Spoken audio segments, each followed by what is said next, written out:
During your first weeks of jumping rope, you don't have to stress about finding the perfect rope. You can lend one from a friend, buy a simple cheap one, or do what I did when I first got started and go get yourself a simple piece of rope from a hardware store.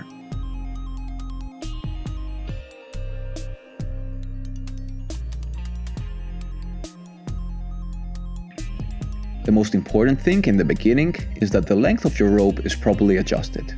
To measure your rope, stand on the middle of it with one foot and pull the ends of it straight up. It should reach somewhere between your shoulders and armpits. If you keep enjoying jumping rope and you feel like you want an upgrade, the best option is to move to a weighted rope. Quality weighted ropes aren't cheap, but they're the best way to go if you want to keep on progressing and challenging yourself. As you get used to the initial weighted rope, you can move on to a heavier one. This way, you can keep challenging your body to get stronger, fitter, and leaner. The weighted rope will increase muscle activation in your back, shoulders, and arms, making it a challenging exercise for your whole body. Weighted ropes are a great exercise to incorporate into bodyweight super circuit workouts. These are circuits that alternate high-intensity exercises such as jumping rope with bodyweight strength-oriented exercises. The weighted jump rope will make circuits a lot more arduous by increasing your heart rate and the accumulation of fatigue in your upper body muscles. Challenging both the muscular and cardiovascular systems is also the best way to maximize fat burning during short workouts. I generally prefer relatively short training programs that include strength, speed, and power-oriented exercises. Especially if your time is limited, these programs are the best way to get stronger, improve cardiovascular function, body composition, and overall health without having to train more than 3 to 5 hours per week.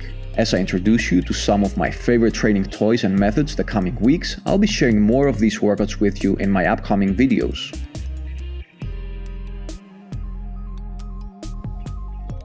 The Crossrope jumping rope has become my standard two-handled rope spinning weapon of choice. Those of you who have been watching this channel long enough know that I don't mention a product unless I've tested and sweated it extensively myself. I first tried this jump rope 2 years ago.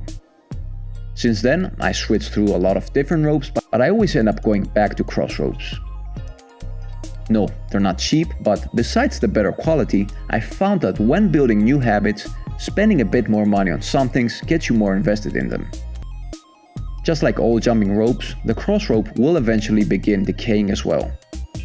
I've had my oldest Crossrope for more than 2 years and I've been using them extensively since both I and my trainees work out with them on a daily basis. As you see, the coating is worn out at the middle of the rope, but I don't see a reason why to replace them yet. Crossropes come with different weighted ropes and have a quick release mechanism that allows you to switch from a lighter to a heavier rope in a few seconds. I like to start my warm-up with a 1/4 pound light rope and then progress to the heavier half-pound rope, which I'll use for the rest of my workout and super circuits. Although you might think the opposite makes sense, a weighted rope makes it easier to learn and improve your jump rope skills. Light jumping ropes, such as plastic ropes, make it more difficult to time your jump as the rope is about to pass underneath you.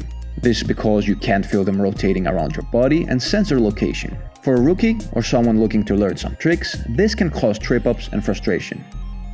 Weighted ropes, with the extra weight placed in the rope instead of the handle, give you a better feeling of where the rope is in space as they're spinning around you. They can also spin slower without breaking their arc, allowing you to take more time to calculate each jump. As explained previously, when the weight is distributed throughout the rope, it helps you maintain a consistent arc and better rhythm. This also keeps your muscles constantly working harder in order to maintain the rope's centrifugal force spinning. Try skipping a weighted rope with a fast and steady pace for about half a minute, and you'll know what I'm talking about as you start to feel the burn in your arms and shoulders increasing. Another problem with plastic or rubber ropes is that they easily end up tangled, especially when folded and placed in a bag to carry around. If you're always on the go with a backpack like me, this can be annoying. Crossrope is made out of coated wire, which besides making it more durable, it also doesn't allow the rope to end up coiled up no matter how you fold it and where you place it. Crossrope has the best ball bearing connection I've tried. This helps the weighted rope spin smoothly and minimizes straining in your wrists. It doesn't really matter what rope you get started with as long as it's the proper size for you. What's most important is that you give skipping rope a try for at least a few weeks and see if you like it. In case you missed them, check out my previous videos on how to use jumping rope as a warm-up tool and my calisthenics jump rope super secret training routine. Till next time, keep on training.